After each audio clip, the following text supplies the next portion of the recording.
Cumprimento a você, querido ouvinte, com a gloriosa paz do nosso Senhor e Salvador Jesus Cristo. Através deste testemunho, você será alcançado e sua vida será mudada, e a partir deste momento deixo para você um versículo da Palavra de Deus que se encontra em Romanos capítulo 8, versículo 1. O seguir, que diz da seguinte maneira: nenhuma condenação há para aqueles que estão em Cristo Jesus, que não vive segundo o conselho da carne, mas segundo o Espírito. Minha vida começou quando eu tinha 3 anos de idade, com meus pais de origem espírita, minha mãe kardecista e meu pai do candomblé, ambos exercendo alto grau no espiritismo. Família de classe média. Um certo dia, andando com minha mãe no centro de São Paulo, fomos abordados por uma mulher, portando um brajá no seu corpo com um turbante branco na cabeça. Ela se identificou como mãe de santo. Após isto, ela falou com a minha mãe, que eu tinha algo muito forte e que comparecêssemos até aquele local. Chegando lá, eu, praticante de artes marciais, jiu-jitsu desde pequeno já introduzido no terreiro, comecei a aperfeiçoar a prática daqueles rituais. Aos 9 anos, fui recebido como ogã de um terreiro. Ogã, nada mais é do que chefe de canticos de um trabalho espírita. Aos 11, tendo uma atividade diferente de outras crianças, pois vivia em meio a um terreiro e outros a uma academia, e quando eu tinha 12 anos, meu pai faleceu com câncer no pulmão direito, e foi aí que eu comecei a aprender o que é a vida lá fora. Minha mãe me deixou sozinho na cidade de São Paulo, apenas com minhas roupas, sem nenhum parente e sem lar para que eu pudesse me abrigar. A partir daí, fui morar no centro espírita. Durante 15 dias, comi restos de comida de restaurante, e comecei a partir disso criar ira dentro do meu pensamento, e dentro do meu coração. Após isso, comecei a me aprofundar cada vez mais, a me aprofundar nos aspectos da linha do espiritismo, estudando a fundo o que é o candomblé, a umbanda, o que é a quimbanda, o vodulismo, a magia negra, a bruxaria e o satanismo. Foi onde, aos 16 anos, fui nomeado diretor do Supremo Órgão de Umbanda e Candomblé do Brasil.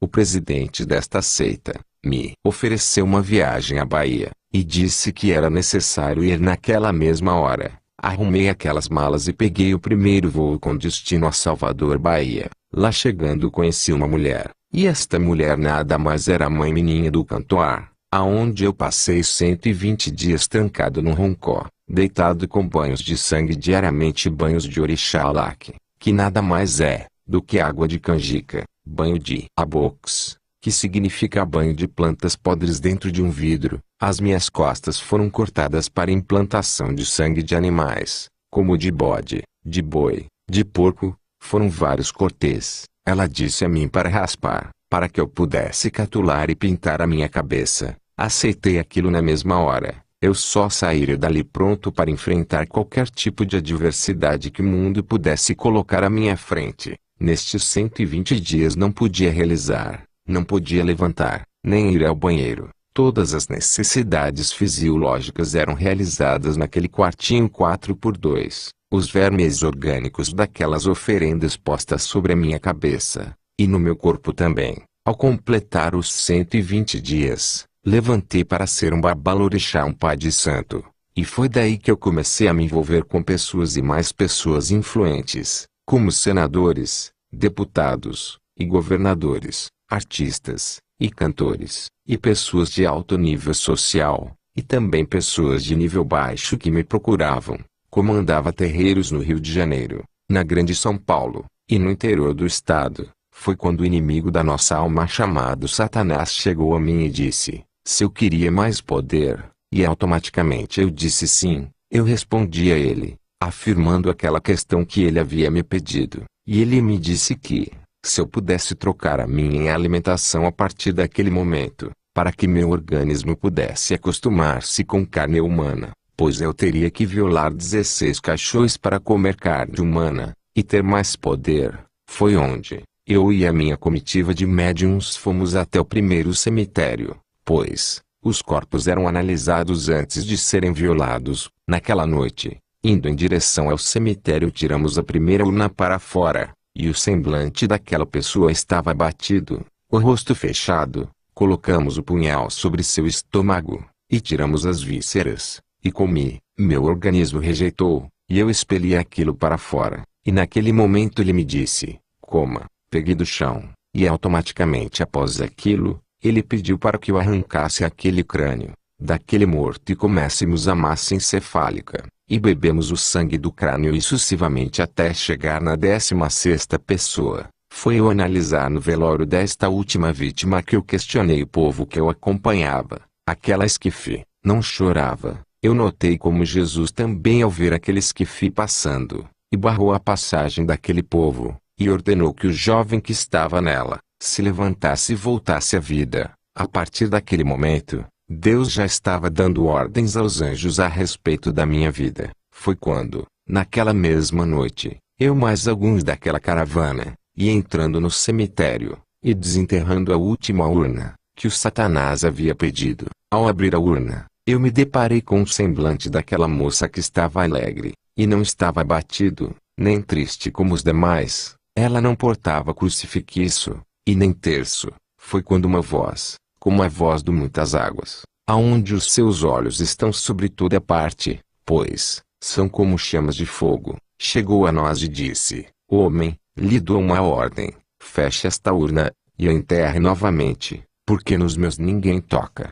Era uma voz diferente, uma voz que trazia temor e tremor, pois a voz de Satanás traz consigo medo e pânico, pois o próprio Jesus disse, eu vim para que tenham vida, e vida com abundância. Após isto, ao enterrarmos, saímos correndo do cemitério, mas no dia seguinte, a curiosidade falou mais alto. Voltei ao cemitério pela manhã, e vi uma placa pequena naquele jazigo, escrito, o Senhor é o meu pastor, e nada me faltará. Deus ele guarda até os restos mortais daqueles que o invocam, e o temem, e os livra de todo o mal. Comecei então a pensar na vida. Fui convidado a participar de um congresso mundial de feitiçaria e bruxaria em Goiânia. Naquele teatro, um africano trazia em suas mãos um vidro preto, e tirando de dentro desse pequeno vidro um feto, e este feto andou e falou no palco. Em segundo lugar, um tailandês que fez chover o fogo no palco,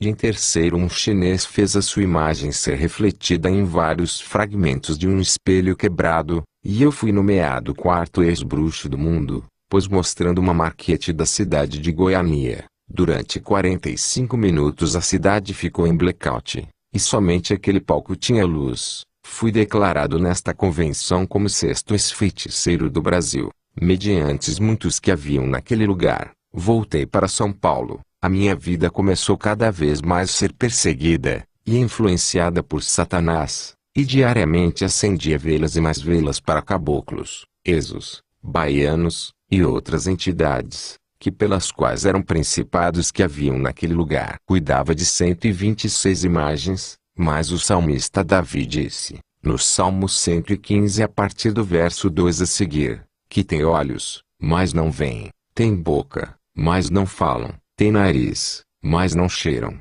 tem mãos, mas não apalpam, nem som algum sai da sua garganta. Tornam-se semelhantes a eles os que o fazem, e neles confiam. Confia, ó Israel, no Senhor. Ele é o teu escudo, é o teu guia, ele é o que te sustenta, e te garante a vitória. Naquele momento, pessoas do Brasil inteiro me procuravam, para fazer práticas de bruxaria, destruir casamentos, destruir famílias, e até mesmo, pedir para tirar vidas, pois, a missão de Satanás, ele só veio para roubar, matar e destruir, mas Jesus veio para dar vida, e vida com abundância. A minha alimentação começou a mudar. Eu incorporado bebia de 3 a 5 garrafões de pinga, conhecido como Marafa. Em meio aos trabalhos, minha vida diária já não era mais do que ficar e realizar cada vez mais a ele. Já não mais me alimentava de nutrientes e nem alimentos normais, mas sim de sangue, hamsters e pintinhos vivos, passando mais de 60 dias novamente trancado numa sala, me alimentando de ratos e de pintinhos, tudo o que é banal e desprezível neste mundo.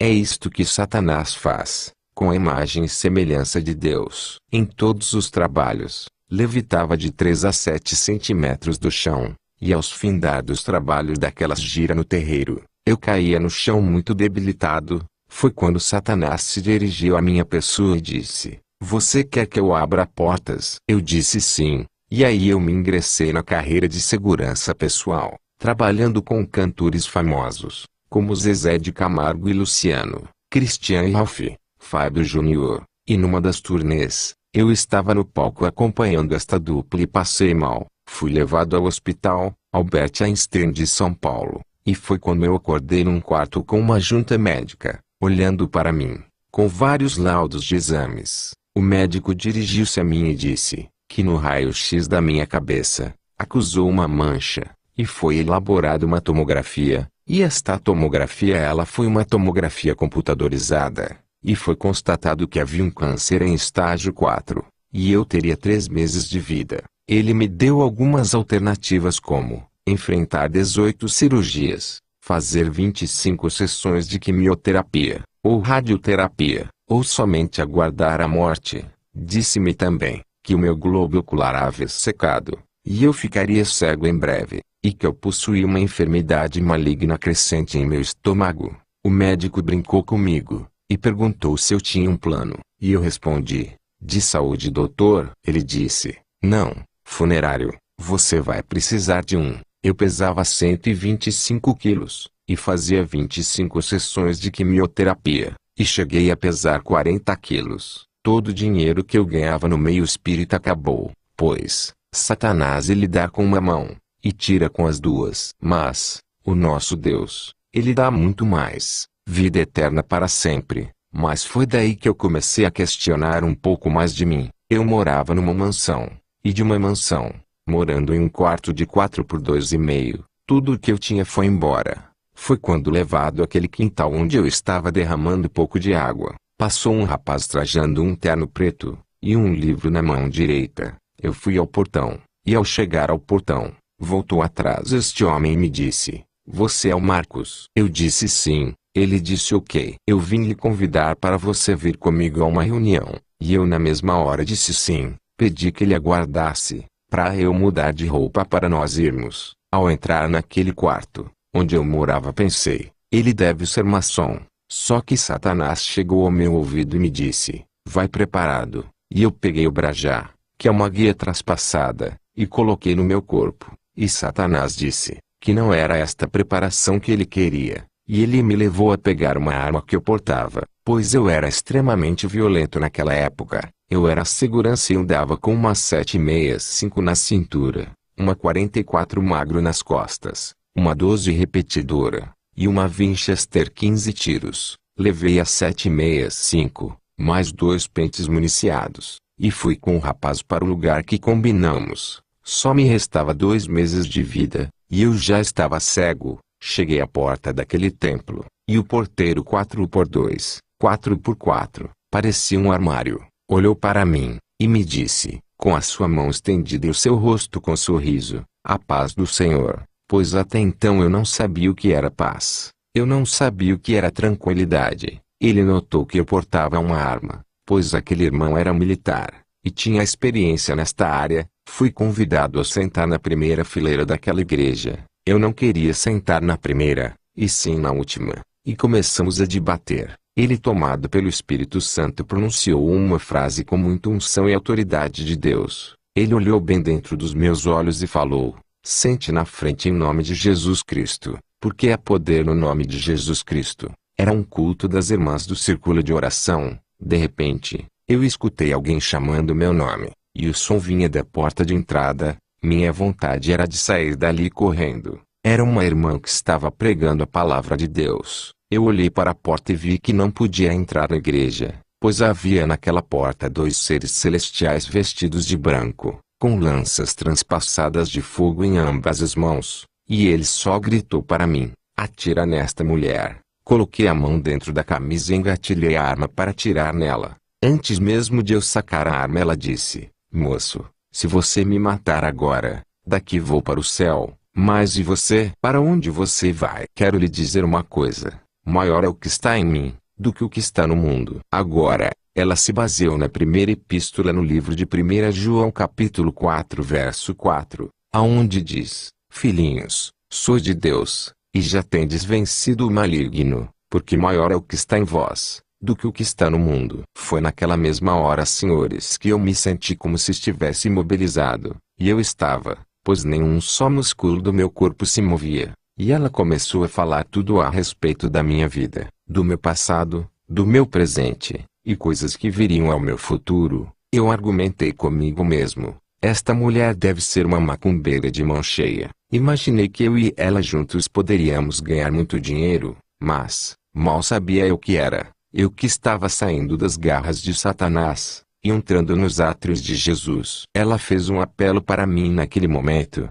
se eu queria aceitar o Senhor Jesus como o único e suficiente Salvador da minha vida. Eu fui com as mãos levantadas para frente e recebi Ele na minha vida, para a honra e glória do seu nome. Naquele dia me libertei daquela legião de principados e de potestades, e o culto, que terminava às 21h30, encerrou-se às 13h15 da manhã, e eu saí daquela igreja liberto. No dia seguinte me apossei de uma marreta potente e fui em direção àquele terreiro, e quebrei todas as imagens e disse para os médiuns que havia aceitado a Jesus, eu disse: olha, eu aceitei a Jesus, a partir de agora eu não posso mais fazer nada. Aquelas pessoas, vendo o meu semblante diferente, aceitaram Jesus automaticamente, se converteram um a um. Hoje, onde era um terreiro, é uma igreja evangélica. Faltando 1 mês e meio para minha morte, o pastor me convidou a me batizar nas águas. Foi quando, entrando no tanque batismal,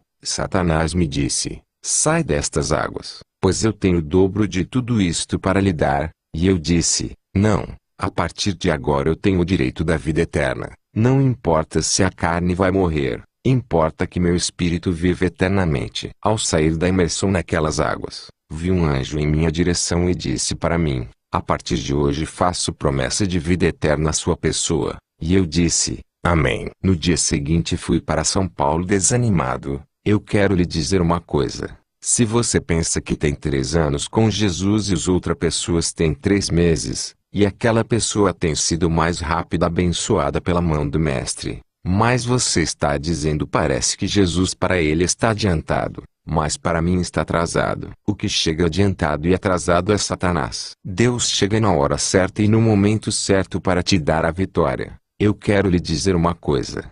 Deus vai cumprir com todos os desígnios da sua vida, pois a palavra de Deus diz que ele não é homem para que minta, muito menos filho do homem para que se arrependa. As palavras dele jamais hão de passar, porque pode passar os céus e a terra, mas as suas palavras jamais hão de passar. Ao descer do ônibus no centro, ao caminho do hospital, uma mulher que nunca vi, segurou no meu braço e disse: moço, o mesmo Deus que você serve, é o Deus que eu sirvo, e ele manda lhe dizer que você vai sair curado hoje. E eu disse amém, porque a Bíblia diz: quando 2 ou mais de vós concordardes aqui na terra, será também ali no céu. Eu, andando 50 metros, passei mal, tive convulsões, coloquei a mão no rosto e percebi que de minhas narinas estava saindo uma carne roxiosa podre que cheirava mal. Senti um atordoamento e pedi para um taxista parado naquele local que me levasse ao hospital. Chegando lá desmaiado,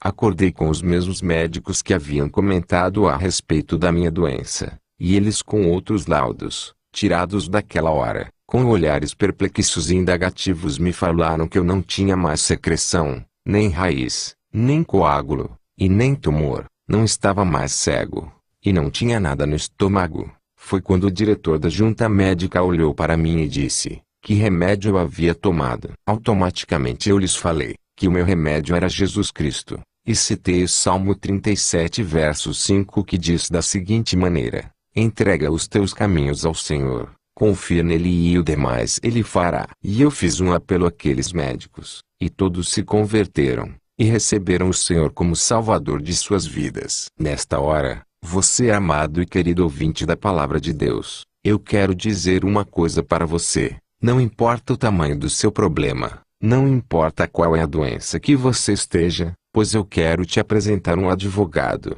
eu quero lhe apresentar um juiz, eu quero lhe apresentar um auditor da sua vida que se chama Jesus Cristo de Nazaré, e ele vai visitar a sua vida com poder, ele vai visitar a sua vida com graça, com autoridade, com supremacia neste momento, Porque a palavra de nosso Deus ela diz no livro de Romanos no capítulo 10 no versículo 9 a seguir: se confessares ao Senhor Jesus Cristo como o único e suficiente Salvador da sua vida, e crerdes que Ele ressuscitou de entre os mortos, serás salvo.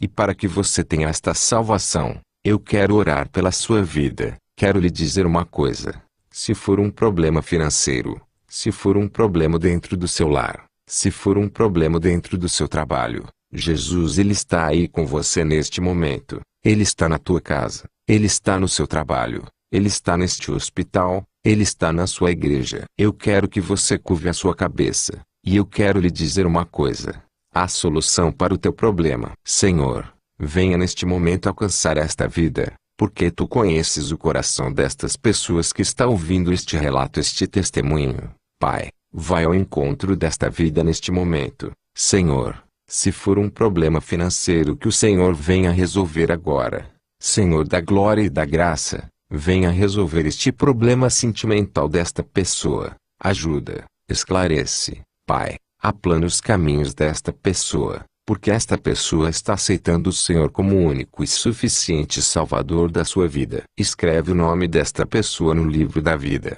Coloca os pecados dela neste grande mar do esquecimento. Sela com teu sangue. Capacita ela para a vitória em nome de Jesus Cristo. Amém. Se você foi alcançado por este testemunho, procure a igreja evangélica mais próxima da sua casa. Em nome de Jesus Cristo. Eu quero lhe dizer que Deus vai cumprir com todos os desígnios da sua vida, e pelas quais um dia Ele fez promessa dentro de você. Fique na dispensação do Senhor Jesus e que Deus lhe abençoe para sempre.